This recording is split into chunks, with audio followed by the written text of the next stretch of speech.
2 মাসের মধ্যে চালু হচ্ছে প্রবাসী কার্ড, প্রথমে কারা পাবেন জানা গেল।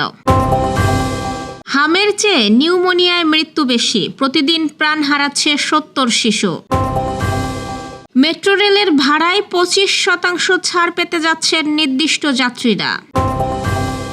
একলা পথের প্রস্তুতিতে এনসিপি, ভরসা নতুন মুখ ও সংগঠন বিস্তারে। চুক্তি নবায়ন, 2030 বিশ্বকাপ পর্যন্ত আনচেলত্তিই থাকছেন ব্রাজিলের কোচ। ব্রিক্সের বৈঠকে ইরান আমিরাতের বাগবিতণ্ডা। দর্শক, শুনছিলেন সন্ধ্যার খবরের প্রধান শিরোনাম, এবার বিস্তারিত। তার আগে আমাদের ইউটিউব চ্যানেল সাবস্ক্রাইব করুন এবং সব খবর পেতে ফেসবুক পেজ ফলো করে রাখার পাশাপাশি ওয়েবসাইট ভিজিট করুন। দেশের প্রবাসীদের জন্য আগামী 2 মাসের মধ্যে চালু হচ্ছে প্রবাসী কার্ড। সরকারের দাবি, বৈধ পথে রেমিট্যান্স পাঠাতে উৎসাহ দিতেই এই উদ্যোগ নেওয়া হয়েছে।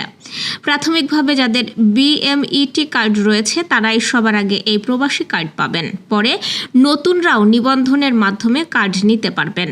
সরকার বলছে, এটি শুধু পরিচয়পত্র নয়, একই সঙ্গে থাকবে ব্যাংকিং সুবিধা। ডুয়েল কারেন্সি সিস্টেমে বিদেশি মুদ্রা ও বাংলাদেশি টাকায় লেনদেন করা যাবে। অনলাইন পেমেন্টের মাধ্যমেও দেশে পরিবারের জন্য কেনাকাটা করা সম্ভব হবে। এছাড়াও বিমানবন্দরে হয়রানি কমানো, বিএমইটি বিমা সুবিধা, আর্থিক সহায়তা এবং ভবিষ্যতের প্রবাসী সিটিতে আবাসন সুবিধার কথাও বলা হচ্ছে। তবে অভিবাসন বিশেষজ্ঞরা বলছেন, আগের বিএমইটি কার্ড প্রত্যাশিত কাজে আসেনি। তাই নতুন প্রবাসী কার্ড বাস্তবে কতটা কার্যকর হবে সেটাই এখন বড় প্রশ্ন। দেশে হামের প্রাদুর্ভাব নিয়ে উদ্বেগ থাকলেও শিশু বিশেষজ্ঞরা বলছেন, হামের তুলনায় নিউমোনিয়ায় অনেক বেশি শিশু মারা যাচ্ছে। বিশেষজ্ঞদের তথ্য অনুযায়ী দেশে বছরে প্রায় 24,000 শিশু নিউমোনিয়ায় মারা যায়। প্রতিদিন গড়ে 60 থেকে 70 জন শিশু এই রোগে প্রাণ হারাচ্ছে। আজ রাজধানীর বাংলাদেশ মেডিকেল বিশ্ববিদ্যালয়ের শহীদ আবু সাইদ কনভেনশন হলে আয়োজিত এক সংবাদ সম্মেলনে শিশু বিশেষজ্ঞ চিকিৎসকরা এসব তথ্য তুলে ধরেন। বিশেষজ্ঞরা জানান, বর্তমানে দেশে হামের প্রাদুর্ভাব চলছে, তবে আক্রান্ত শিশুদের প্রায় 95% সুস্থ হয়ে উঠছে। দেশে চলমান টিকাদান কর্মসূচির আওতায় এরই মধ্যে 95% শিশু এসেছে বলেও জানান তারা। বাংলাদেশের প্রেক্ষাপটে হামে শিশু মৃত্যুর হার 0.8%। সংবাদ সম্মেলনে শিশু রোগ বিশেষজ্ঞ অধ্যাপক ডাক্তার জিয়াউল হক বলেন, হাম একটি ভাইরাস জনিত রোগ। সফল টিকাদান কর্মসূচির কারণে একসময় হামের প্রকোপ অনেক কমে এসেছিল, কিন্তু গত 2 বছরে টিকাদান কর্মসূচিতে ছেদ পড়ায় এই বছর মার্চ থেকে আক্রান্তের সংখ্যা বাড়তে শুরু করেছে।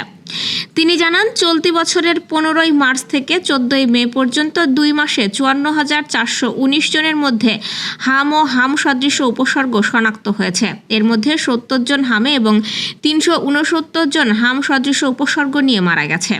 তবে বিশেষজ্ঞদের মতে শিশু মৃত্যুর সবচেয়ে বড় কারণ এখনও নিউমোনিয়া। তারা বলেন, হামের চেয়ে নিউমোনিয়ায় সবচেয়ে বেশি শিশু মারা যাচ্ছে, নীরবে এই মৃত্যু হচ্ছে।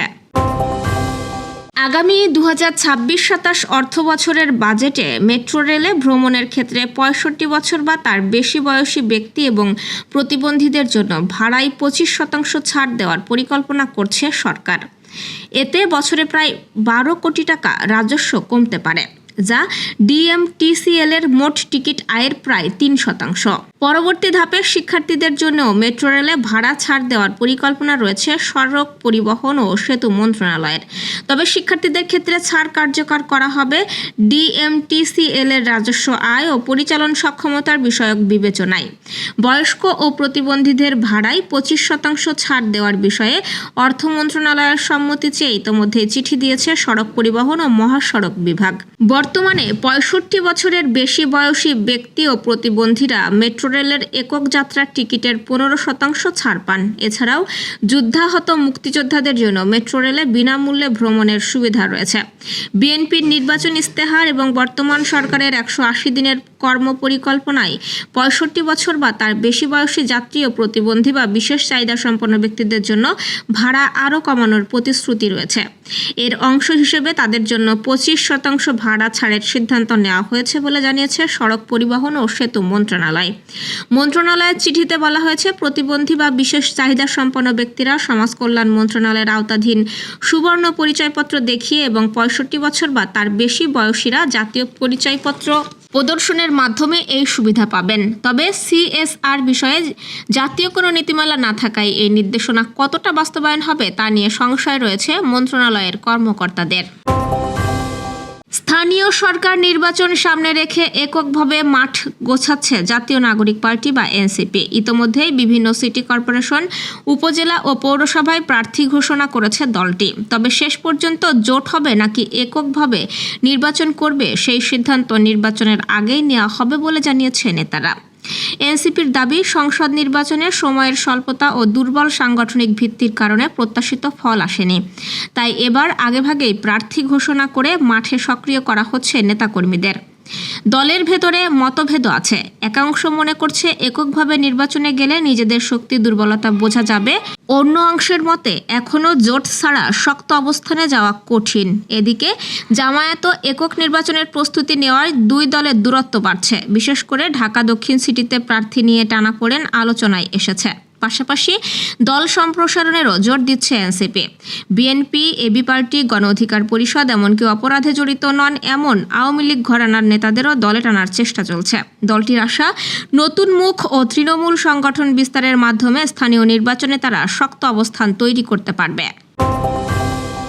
গুঞ্জনটা চলছিল কয়েকদিন ধরে যে ব্রাজিলের কোচ হিসেবে মেয়াদ বাড়তে যাচ্ছে কার্লো আনচেলত্তির, এবং সেটা 2030 বিশ্বকাপ পর্যন্তই। সেই গুঞ্জনই শেষ পর্যন্ত সত্য হলো। 2030 বিশ্বকাপ পর্যন্ত ব্রাজিলের দায়িত্বে থাকছেন এই ইতালিয়ান কোচ। বৃহস্পতিবার ব্রাজিল ফুটবল ফেডারেশন তার চুক্তি নবায়নের ঘোষণা দিয়েছে। দীর্ঘদিন ধরেই হেক্সা মিশন পূরণ করতে চাওয়া 5 বারের বিশ্ব চ্যাম্পিয়ন ব্রাজিল নিজেদের হারানো গৌরব ফিরে পেতে লড়ছে। এই কারণে রিয়াল মাদ্রিদের সাবেক কোচকে গত বছর নিজেদের কোচ বানিয়েছে তারা।